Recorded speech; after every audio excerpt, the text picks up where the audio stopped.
I'm back. I thought I'd give you a little rest of not having to listen to my voice for a week, but here I am again. I hope you're all well. I hope you all feel nice and rested and you've enjoyed your Easter holidays as much as you possibly can. So we're back to school. It feels a bit strange saying back to school, and we're not back to school at all, are we? We're back to homeschooling, the school of mums and dads. So time to make sure you're saying thank you to them for doing all the wonderful teaching they're going to be doing over the next week or a couple of weeks to see how long we're still doing this for. But it's been a little while, hasn't it? We left the book at chapter 20 with Colleen and Carla having a conversation, deciding who is going to go to her birthday party. Okay, so that's where we are. The boys have kind of fallen out, haven't they? Bradley's, I don't know, not really happy. They did eat lunch together, Jeff and Bradley, but Jeff's kind of got some new friends now, hasn't he? So we're going to see where that goes.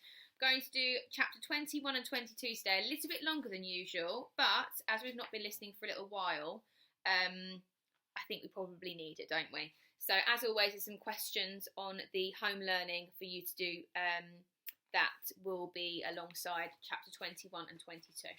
Okay? So, hello Bradley, said Carla. It's a pleasure to see you today. I appreciate your coming to see me. She held out her hand. I punched myself in the eye, he said as he walked past her. He didn't want her thinking someone else gave it to him. I'm the only one who can beat me up. Did it hurt? She asked. No, he said, sitting at the round table. Nobody can hurt me, not even me. She sat across from him. She was wearing a light blue shirt with yellow yellow mice. Goodness me. With yellow mice running all over it. The shirt was the same colour as her eyes. The mice were the same colour as her hair. I wanted to hit somebody, he explained as he stared at her shirt. But if I hit another kid, I'd have gotten into trouble, so I hit myself.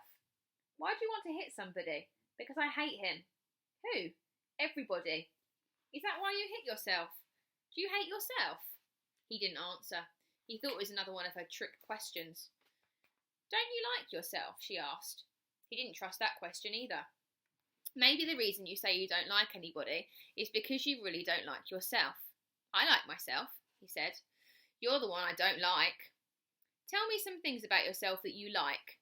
He glared at her. I like you, she said. I think you have lots of good qualities, but what I want you to tell me is things you like about yourself. I can't talk anymore, he said. Why not? I'm sick. The doctor said I can't talk. The more I talk, the sicker I get. That sounds serious. It is. I've probably said too much already, and it's your fault. I'll probably throw up. Carla nodded. Don't say another word, she said. We'll just sit here together in silence. Sometimes people can learn a lot about each other just by sitting together in silence. She locked her mouth shut, then opened it to swallow the key. You're weird, said Bradley. A lot of people tell me that, she admitted, then put her finger to her lips. They sat together in silence. Bradley shifted in his chair. His eyes darted restlessly around the room.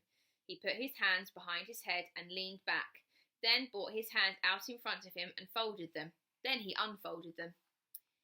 He didn't like sitting together in silence. He thought she was probably learning too much about him. I could probably talk a little bit, he said. No, I don't want you to get sick, said Carla. I like you too much. The doctor says I'm supposed to talk a little, just not a lot. Oh, all right then. Shall we talk about school? No, the doctor says if I talk about school, I'll die. Carla frowned. That's a problem, she said. See, as part of my job, I'm supposed to help you to do better in school. But how can I help you if we can't even talk about it? Bradley put his fingers to his chin and thought it over. I know, he said. Just tell everybody that you tried to help me. But I wouldn't let you. Tell them that I was too mean and nasty. That's it. Tell them I said I'd spit on you. Oh no, I couldn't say that about you, Carla said. You're too nice. They'll believe you, he assured her. It doesn't matter whether they believe me or not, said Carla. I know it was a lie. So when you tell a lie, the only person you're lying to is yourself. He didn't see anything wrong with that. If you're only lying to yourself and you know it's a lie, then it doesn't matter. I just wish I knew why a smart kid like you keeps failing. It's because Mrs. Ebble doesn't like me, said Bradley. Shh, said Carla. Don't talk about it. Well, I can probably talk about school a little bit without dying, he said. Okay, Carla said hesitatingly. But as soon as you feel even a little bit like dying, you've got to let me know and we'll stop. They talked about school for about 15 minutes before Bradley felt like dying. Carla pointed out that the same questions that were on the test were also in his homework assignments. She suggested that he did his homework. The test might be easy for him. The tests are easy, he told her. I could get 100 if I wanted. I'm the oldest kid in the class. I answer all the questions wrong on purpose. You want to know what I think? Asked Carla. I think you would like to get good grades. I think that the only reason you say you want to fail is because you're afraid to try. You're afraid that even if you try, you'll still fail. I'm not afraid of anything, said Bradley. I think you're afraid of yourself, said Carla. But you shouldn't be. I have lots of confidence in you, Bradley. I know you do so well if only you try. I can help you. We can help each other. We can try together. It was then that he told her he couldn't talk about school anymore or else he'd die. She thanked him for talking about it as much as he had. You were very brave, she asked. She suggested that for their next meeting he make a list of topics and discuss so that they wouldn't have to risk talking about school again. Is that homework? She asked. No, she assured him. You don't even have to put your name at the top. Good, said Bradley. He was glad it wasn't homework. It was time to return to class. Thank you for sharing so much with me today, Carla said to him. I enjoyed your visit very much. She held out her hands. He stuck his hands in his pockets and walked out of the office. So just have a little think. What's Carla trying to do to Bradley by having kind of these meetings with him and going with what he wants to talk about? Sorry, I'll drink now. Because usually a teacher wouldn't kind of let children, I guess, lie as much as that. They wouldn't just pretend they believe it, would they? Whereas I think she's trying to get to know him and maybe get his trust, isn't she? So that they can kind of move on and she can help him more in the long run. Okay, so we're at chapter 22. All week, Bradley worked on his list of topics to discuss with Carla. It's not homework, he kept telling himself. In fact, it's the opposite of homework, because if I think of some good topics, then we won't have to talk about homework. He didn't scribble during class. He listened closely to what Mrs. Ebble and the other kids said in order to get ideas for his list. He took it with him wherever he went. At recess, he kept his eyes and ears open, constantly on the lookout for a new topic. The other kids were meaner to him than they'd ever been before.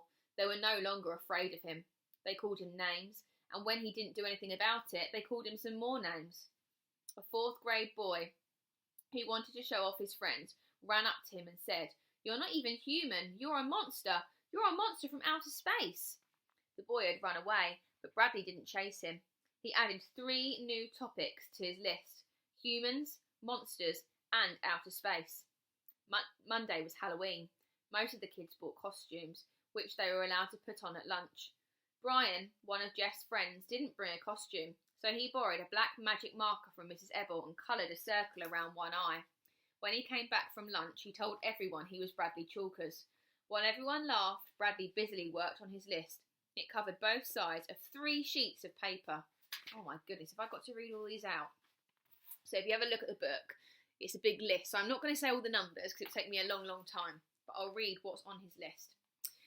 Trees that lose their leaves, gold stars, chalk, tape, are chickens really afraid, why people laugh, what does it feel like to be shot in the leg, pencils, pencil sharpeners, accidents, coffee, military school, canes, basketball, friends, enemies, hopscotch, dodgeball, 4 square, 1 potato, 2 potato, 3 potato, 4. That's all separate. 5 potato, 6 potato, 7 potato, more, less, nothing at all. What's it like to be in jail? Good boys, bad boys, breakfast, lunch, dinner. Have you ever been to the White House? Who shot my father? Why did he get away? Peanut butter and jelly. Gold stars, black eyes, fighting. Girls with big mouths. What's it like inside the girls' bathroom? Saying hello. Reflexes, hate. When will I be able to grow a beard?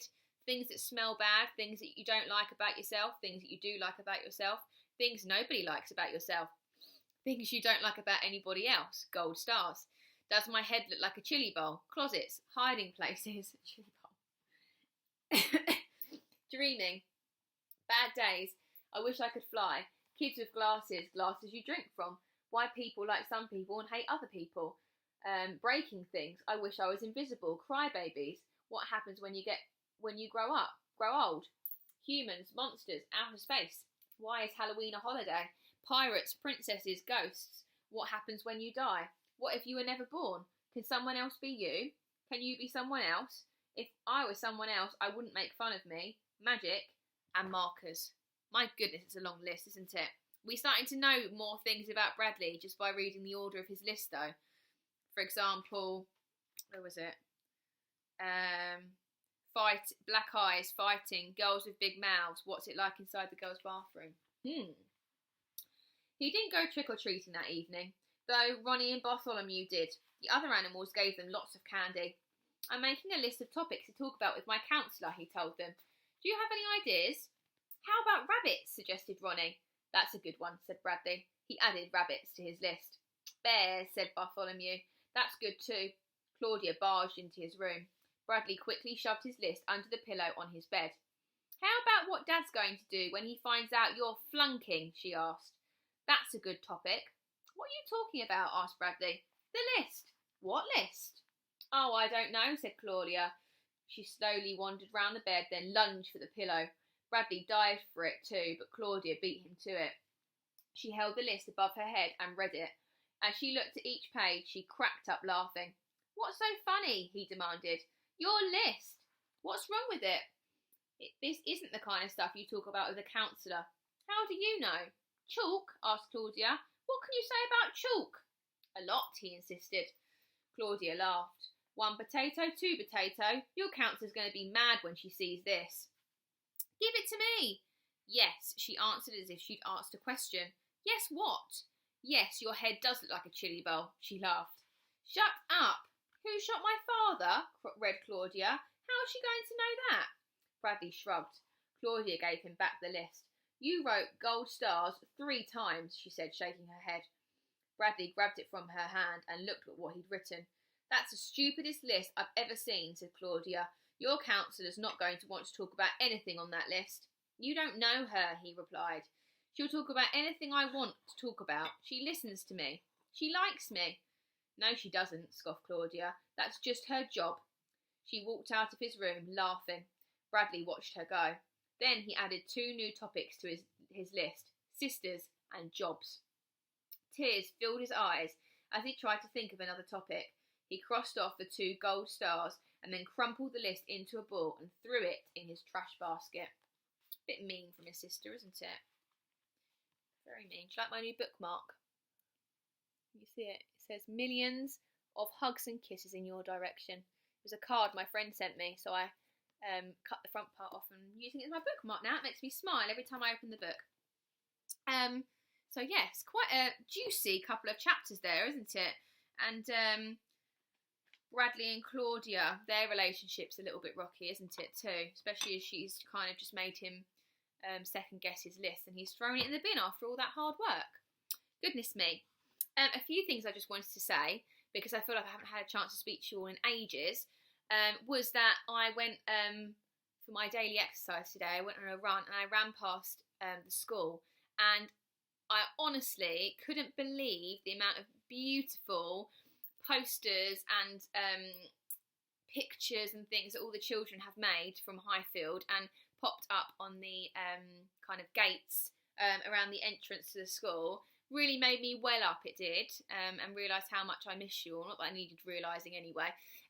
That was really, really lovely. So if any of you have been very busy at home getting creative and creating one of those beautiful pictures, thank you so much, because I know not just me, I know all of the teachers, it's really, really made them smile to know that that you're all thinking of us, and we're all thinking of you too. So that was the first thing I wanted to mention.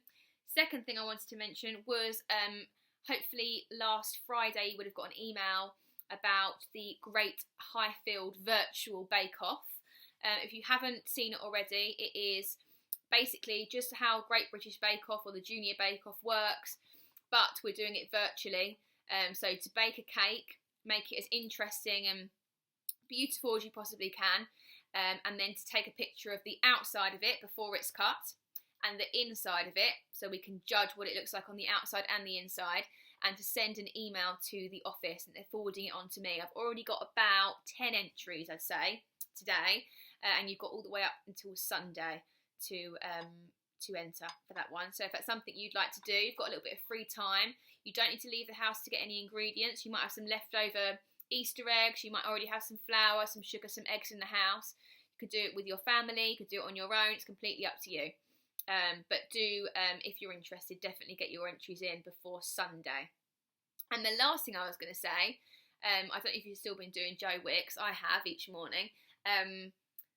He's doing lots of different questions, isn't he? So last week he did the capital cities. My phone thinks I'm talking to it. The capital cities. This week he's doing some trivia questions.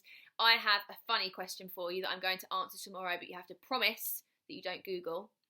There is a place in the world, and the name of the place is called Lovely Bottom. Where do you think that place is? What country is there a place called Lovely Bottom?